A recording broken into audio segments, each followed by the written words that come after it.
Hi all, I'm Stephanie. I sometimes wonder what it'd be like to live on my own and breathe freedom full throttle. I just want to be free. And it's all about my mom suffocating me with her love. My dad died when I was little.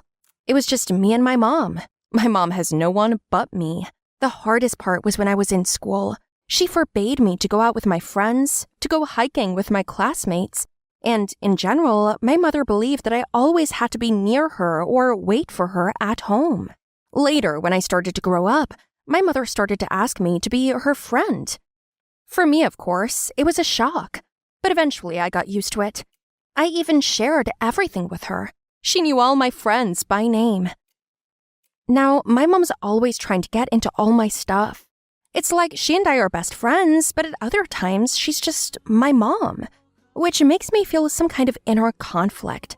I just can't understand her. Mom, Jess invited me to her birthday party. There's a party at her house tonight. Yes, of course. Just don't forget to be home by 11. Yeah, of course. I remember. And if you meet a boy, make sure to tell me about it. I used to have relationships with boys, but they were all so insignificant. My mom just smothered me with her control. My boyfriends had to send me away from my mom to go out and go on dates. Just so you know what I'm talking about. The party was in full swing, and there were a lot of people. I didn't know it was going to be like this. It was a great party. That's where I met Drake. He was a student and was studying to be a psychologist. I had never felt so interested in a boy before. I liked him. Our communication started so well that we even exchanged phone numbers. Then my cell phone rang. Yes, of course. Okay, I'll be right there. Don't worry, I'm on my way. Drake looked at me with surprise. Stephanie, are you leaving already? Yes, I have to go home right away. Mom's blood pressure is up. Oh, that's serious. I understand, but I'd like to talk to you some more. I really like you. Oh, I'm sorry, but we can call sometime and make an appointment. Why don't I give you a ride? My car's parked nearby. I don't know. It's a little awkward for me. Come on, it'll be a pleasure, especially since I want to. Drake and I walked toward his car. It was this awesome new black foreign car, leather interior and everything. He, like a true gentleman, opened the door for me. We drove toward my house, and on the way, we got to talking and learned a lot about each other. And before I knew it, we were at my house. Thanks for the ride. It was nice to meet you. Me too. I hope our deal still stands. Can we meet this Friday? Yes, of course. I was so excited to get home. I didn't even notice the curtain on the kitchen window move. Mom had been peeking and waiting for me the whole time. I walked in and saw Mom on the couch in the hall. For some reason, I didn't want to tell Mom about Drake. It seemed strange to me that Mom didn't look sick at all. Her complexion was normal, and her favorite talk show was on TV. She started the conversation by asking me how the party had gone and what interesting things had happened. Reluctantly, I told her about the large group of people invited, and of course, about Drake. After a while, when my relationship with Drake began, I noticed something strange. My mom started treating my boyfriend weirdly. Sometimes she'd be nice and friendly with him, and sometimes she wouldn't even let me see him. At such moments, when I insisted that I'd go out, she began to manipulate me again, saying she didn't feel well and couldn't cope without me. Next, she started to overreact. I tried to get out of control, but every time I talked to her, she would start grabbing her heart or her head. I had to call an ambulance and sit by her bedside for days at a time. Drake also began to notice that I was choking under my mom's control, because on those rare days off, she tried to spend all her time with me. It felt good, like we were close, but as soon as I went to my friend's or a boyfriend's house, she changed and turned into a fury. She'd call me every half hour and make up all kinds of reasons for me to get home faster. Then one day, I rebelled. I left for a whole night, but I warned my mother about it beforehand. And again, close to nightfall, she started calling and demanding that I come home, since she wasn't feeling well. After I refused, She took offense and wouldn't talk to me for a whole week. Mom, why are you acting like this? I'm old enough for you to not control me. I always worry, and I'm only doing it for your good. I'm sick of it. How much longer can you do this? I can never get on with my life this way. Stop acting like this. After this conversation, our relationship became worse than ever.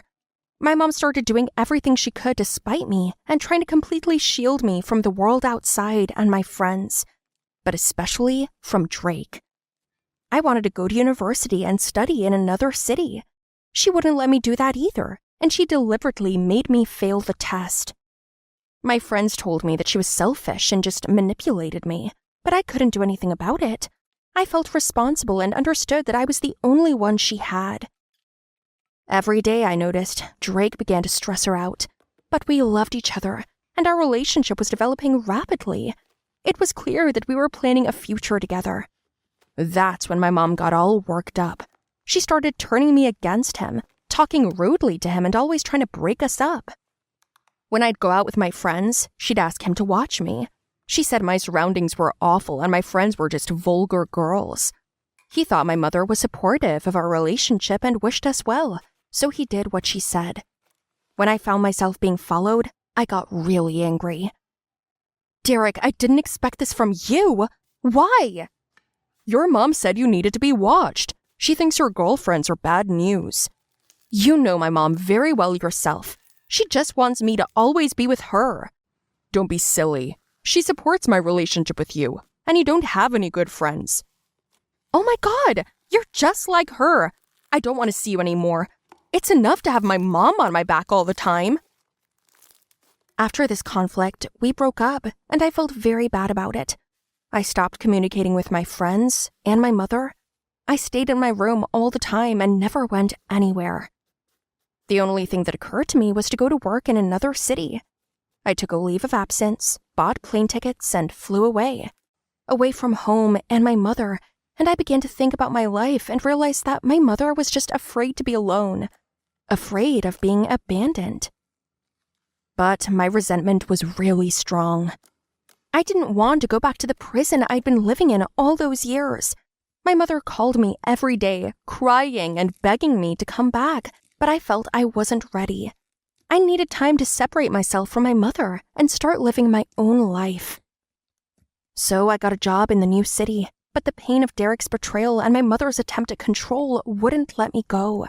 Even though I was so far away from them, it wasn't getting any easier. One day, I was walking home and a familiar black car pulled up beside me. Derek got out. Stephanie, can we talk now? There's nothing to talk about. I realized my mistake. I'm sorry. I shouldn't have gone along with your mother. And how long ago did you realize that? Or maybe it's my mom who's putting you up to this again. Derek kind of hesitated, and that was enough. I figured it out. Out of anger, I got in my car and drove with him to our town. On the way, Derek told me that my mom was very worried and very sick. She missed me and was very lonely. As someone who studies psychology, he explained to me that all the recent events have been good for me and my mother, but it was time to talk it out and come home. As I drove up to our house, I saw that no lights were on anywhere. I carefully entered. Mom was lying on her couch, staring blankly at the TV. For the first time, I saw how small and fragile she was. I'd missed her so much. Mom, I'm home. Oh my God, Stephanie! She gave me a big hug. I'm so happy, thank you, Derek. I wish I could talk to you. Mom, I love you, but I'm all grown up. I'm not a little girl anymore. I know, honey, but you're still a child to me. Even so, you have to let me be myself and live my own life, not yours. I know, darling. She began to cry. But I'll never leave you. You're my mother. We're not leaving you. I love Stephanie, and I want to ask you to marry me. This came as such a surprise to me that I was speechless, and my mom had this smile on her face that made me realize now everything would change. During my absence, those two had become friends, and Derek helped me realize that we were separate individuals, But that didn't stop us from loving and understanding each other, which made us all the more close. My mom realized that for me to love her and be there for her, she needed to let go of control and I'd stay around. Because that's what I wanted, for me. I mean, she is my mom. She is